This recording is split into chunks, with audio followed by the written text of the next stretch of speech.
En ce temps-là, les disciples de Jean le Baptiste s'approchèrent de Jésus en disant, « Pourquoi alors que nous et les pharisiens nous gênons, tes disciples ne jeûnent-ils pas ?» Jésus leur répondit, « Les invités de la noce pourraient-ils donc être en deuil pendant le temps où l'époux est avec eux? Mais des jours viendront où l'époux leur sera enlevé, alors ils jeûneront. »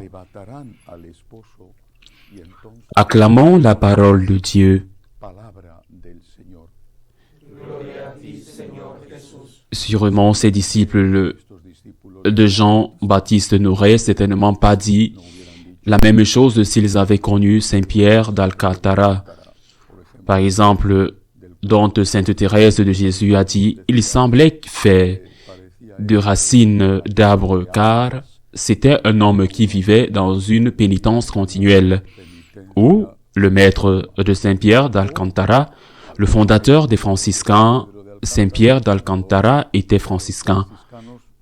Saint François d'Assise qui mettait de la cendre sur ses aliments pour leur ôter toute saveur, qui faisait tant de pénitences, même en plus des maladies qu'il avait quand la fin de sa vie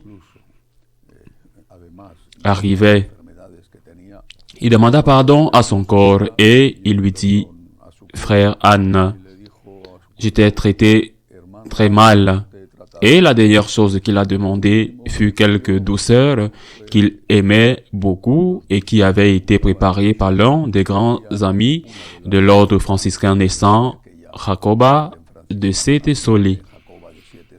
Dans l'histoire de l'Église, nombreux sont les saints qui ont pratiqué intensément la pénitence. Et l'Église nous appelle à la pratiquer non seulement avec ces jeûnes légers que sont ceux du mercredi, des cendres et du vendredi saint, ou avec l'abstinence tous les vendredis de l'année. Tous les vendredis de l'année qui peuvent être remplacés par une œuvre de charité ou par une autre pénitence, sauf les vendredis de carême qui ne peuvent pas être remplacés. Mais cela est vraiment très peu et doit être simplement l'expression extérieure de quelque chose de plus intime, de plus profond, parce que vous pouvez faire une pénitence dure. Nous sommes le premier vendredi du carême. Il est traditionnel de commencer ces pénitences ce jour-là. Vous pouvez faire une pénitence dure et vous pouvez être, d'autre part, plein d'orgueil. Même cette pénitence pourrait augmenter votre orgueil parce qu'elle vous fait vous sentir mieux que les autres. Saint François d'Assise, dans ses avis spirituels qui sont un joyau, parce qu'il a écrit très peu les règles et les avis spirituels et puis quelques bénédictions, par exemple celle dédiée au frère Léo. L'un des avertissements spirituels de Saint François disait, « Il y en a qui donnent leur corps à des mortifications et à des pénitences très dures, à des jeûnes, à des sacrifices, mais il suffit de leur dire un seul petit mot. » C'est ce que dit Saint François, un seul petit mot, qui, croit-il, porte atteinte à leur honneur, et alors ils bondissent pleins d'orgueil. Il faut être très prudent avec l'orgueil, très prudent, parce qu'il se camoufle, et on ne se rend pas compte. Il y a un oiseau très curieux dans la nature, c'est le coucou, c'est son nom. C'est aussi le symbole d'une personne rusée. Il est très coucou.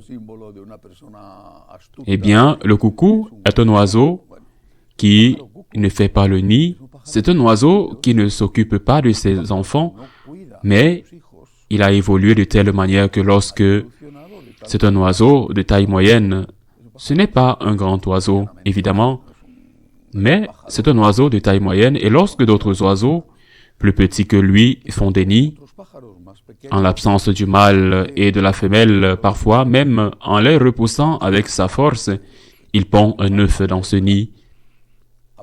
Et les futurs parents ne s'en rendent pas compte. Ils ne sont pas conscients parce que l'œuf, et c'est une chose merveilleuse dans la nature,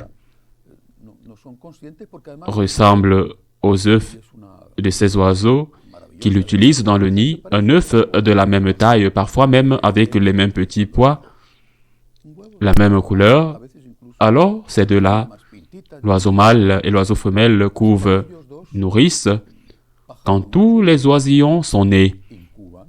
Ces dents sont la progéniture du mâle et de la femelle, et l'autre est le fils du coucou. Mais le fils du coucou est beaucoup plus fort, et il commence à jeter les petits frères hors du nid. Ils ne sont pas les fils des vrais parents. Ce qu'ils jettent hors du nid, ça, c'est filmé. Je me souviens d'un reportage merveilleux où l'on voit tout le développement. Ceux qui posent le nid, il reste seul et grandit beaucoup. Et les parents, bien sûr, ce sont des animaux. Ce ne sont pas des animaux rationnels qui disent « Comment se fait-il que mon enfant soit si beau, que mon petit oiseau soit si grand ?» Non, les oiseaux mâles et femelles, ils se multiplient pour nourrir le seul enfant qui leur reste, qui est gigantesque. C'est le coucou, c'est l'orgueil. L'orgueil se nourrit souvent des bonnes œuvres. Le diable a pondu, comme le coucou, son œuf dans le nid, et vous faites de bonnes choses, et en réalité, vous nourrissez l'orgueil. Il faut faire très attention parce que l'orgueil se nourrit des bonnes œuvres dans la mesure où il vous fait croire que vous êtes meilleur. Il vous fait croire que vous êtes supérieur aux autres. Il vous fait croire que les autres, pour quelque raison que ce soit, n'ont pas la mesure de votre connaissance du bien et du mal, ou de votre pratique du bien et du mal. Ne sont pas aussi généreux que vous, ne sont pas aussi fidèles dans leur mariage, ne sont pas aussi bons professionnels, ne sont pas. Et vous ne vous rendez pas compte, mais l'orgueil ne cesse de croître, se nourrissant de vos bonnes œuvres et se traduisant par un sentiment de supériorité par rapport aux autres. Le Seigneur l'a raconté d'une manière merveilleuse, non pas avec l'exemple maladroit du coucou, mais d'une manière magnifique, avec cette parabole du publicain et du pharisien qui allaient ensemble prier dans la synagogue du temple. Et tandis que le publicain se mettait à genoux et demandait pardon, le pharisien se levait et, curieusement, remerciait. Il commençait sa prière en disant « Je te remercie, très bien », mais il ajoutait « Car je ne suis pas comme les autres hommes, je ne suis pas comme ce malheureux publicain plein de péchés. » Attention à l'orgueil. En ce premier vendredi de carême, je vous invite à méditer cela.